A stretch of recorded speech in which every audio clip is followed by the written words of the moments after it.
16. On the Revolving Ladder.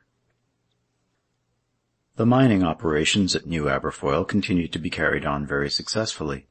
As a matter of course, the engineer, James Starr, as well as Simon Ford, the discoverers of this rich carboniferous region, shared largely in the profits. In time, Harry became a partner, but he never thought of quitting the cottage. He took his father's place as overman and diligently superintended the works of this colony of miners. Jack Ryan was proud and delighted at the good fortune which had befallen his comrade. He himself was getting on very well also. They frequently met, either at the cottage or at the works in the pit.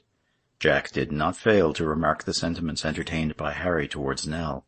Harry would not confess to them, but Jack only laughed at him when he shook his head and tried to deny any special interest in her. It must be noted that Jack Ryan had the greatest possible wish to be of the party when Nell should pay her first visit to the upper surface of the county of Stirling. He wished to see her wonder and admiration on first beholding the yet unknown face of nature. He very much hoped that Harry would take him with them when the excursion was made. As yet, however, the latter had made no proposal of the kind to him, which caused him to feel a little uneasy as to his intentions. One morning Jack Ryan was descending through a shaft which led from the surface to the lower regions of the pit. He did so by means of one of those ladders which, continually revolving by machinery, enabled persons to ascend and descend without fatigue. This apparatus had lowered him about 150 feet, when at a narrow landing place he perceived Harry, who was coming up to his labours for the day. "Well met, my friend," cried Jack, recognizing his comrade by the light of the electric lamps. "Ah, Jack," replied Harry, "I am glad to see you. I've got something to propose." "I can listen to nothing till you tell me how Nell is," interrupted Jack Ryan. "Nell is all right, Jack. So much so, in fact, that I hope in a month or 6 weeks—" "To marry her, Harry? Jack, you don't know what you are talking about." "Ah, that's very likely, but I know quite well what I shall do."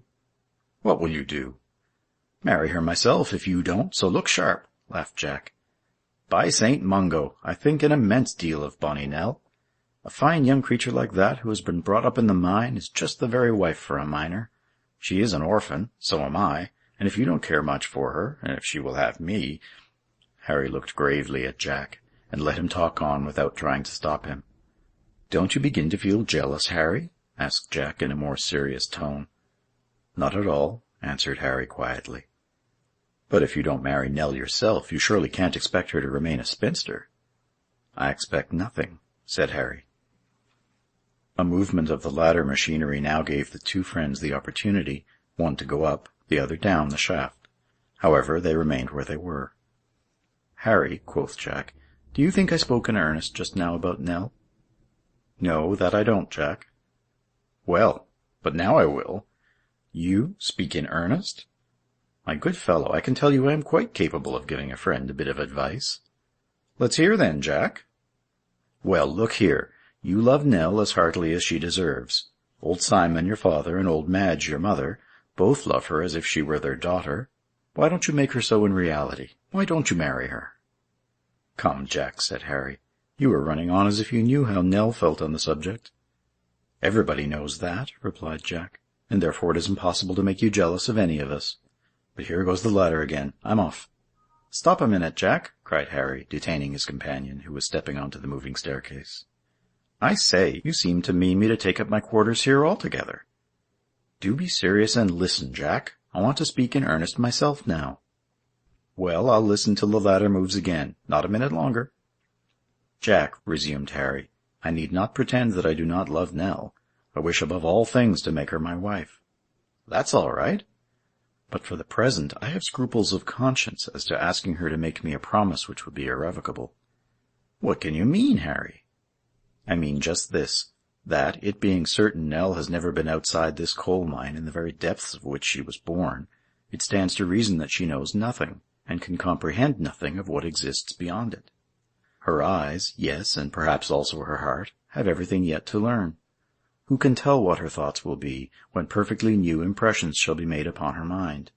As yet she knows nothing of the world, and to me it would seem like deceiving her, if I led her to decide in ignorance upon choosing to remain all her life in the coal mine. Do you understand me, Jack?" Yes, pretty well. What I understand best is that you are going to make me miss another turn of the ladder." "Jack," replied Harry gravely, "if this machinery were to stop altogether, if this landing place were to fall beneath our feet, you must and shall hear what I have to say." "Well done, Harry. That's how I like to be spoken to. Let's settle, then, that before you marry Nell, she shall go to school in Auld Reekie." "No, indeed, Jack. I am perfectly able myself to educate the person who is to be my wife." "Sure, that will be a great deal better, Harry.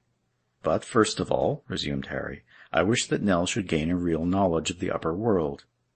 To illustrate my meaning, Jack, suppose you were in love with a blind girl, and someone said to you, 'In a month's time her sight will be restored.'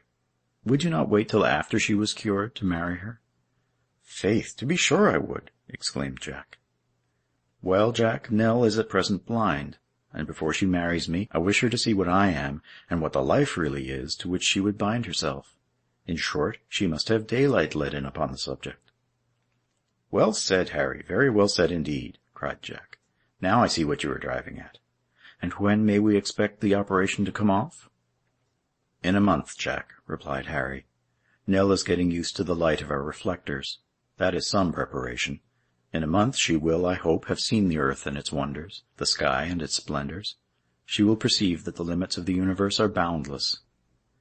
But while Harry was thus giving the rein to his imagination, Jack Ryan, quitting the platform, had leaped on the step of the moving machinery. "Hullo, Jack, where are you?" "Far beneath you," laughed the merry fellow. "While you soar to the heights, I plunge into the depths." "Fare ye well. Jack," returned Harry, himself laying hold of the rising ladder, "mind you say nothing about what I have been telling you." "Not a word," shouted Jack, "but I make one condition." "What is that?" "That I may be one of the party when Nell's first excursion to the face of the earth comes off." "So you shall, Jack, I promise you." A fresh throb of the machinery placed a yet more considerable distance between the friends. Their voices sounded faintly to each other. Harry, however, could still hear Jack shouting, "I say, do you know what Nell will like better than either sun, moon, or stars after she's seen the whole of them?" "No, Jack." "Why, you yourself, old fellow. Still you. Always you." And Jack's voice died away in a prolonged "Hurrah!"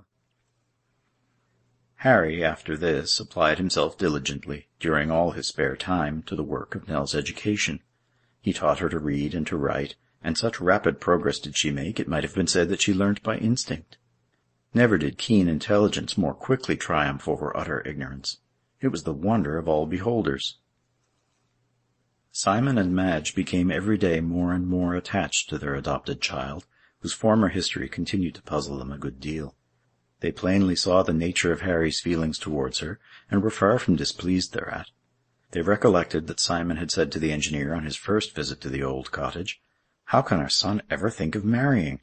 Where could a wife possibly be found suitable for a lad whose whole life must be passed in the depths of a coal mine?" Well, now it seemed as if the most desirable companion in the world had been led to him by Providence. Was not this like a blessing direct from heaven?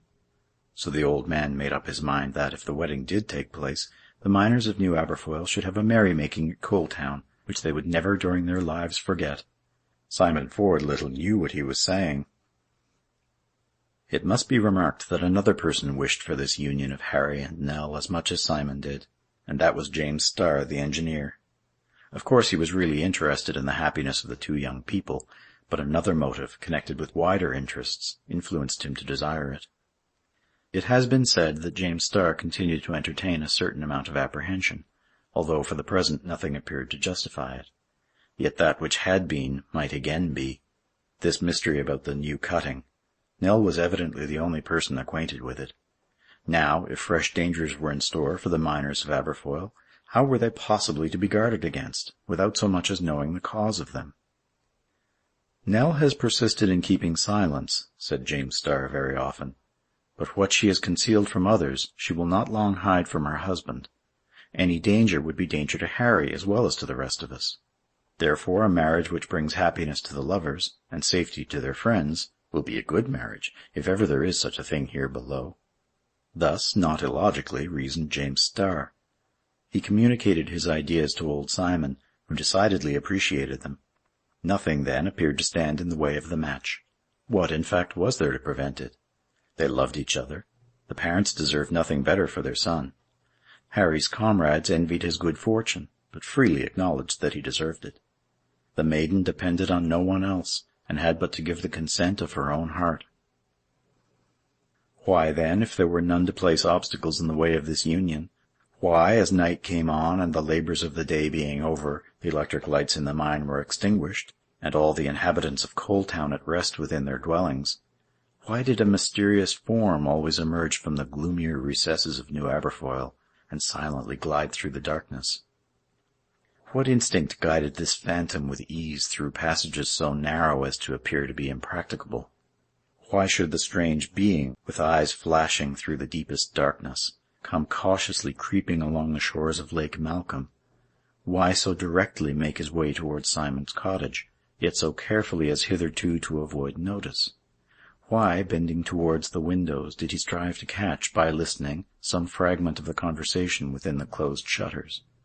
And, on catching a few words, why did he shake his fist with a menacing gesture towards the calm abode, while from between his set teeth issued these words in muttered fury, "She and he? Never, never!" End of chapter 13.